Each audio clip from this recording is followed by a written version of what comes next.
Hello, this is Patrick from XPression, and I'd like to show you a new way to clear a single input field within the XPression MOS plugin.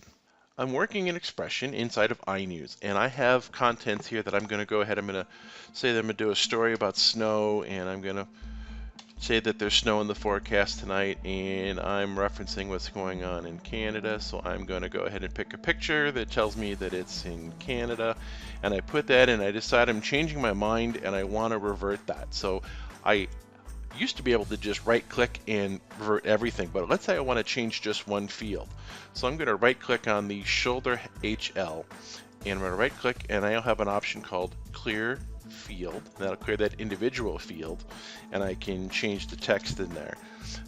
I can also do that with the image. So if I clear field, it'll give me back to whatever the default was for the image, because it's a practical image. And if I clear the field in the bottom line, I won't get that. If I right click, I also still have the ability to revert all fields to template values.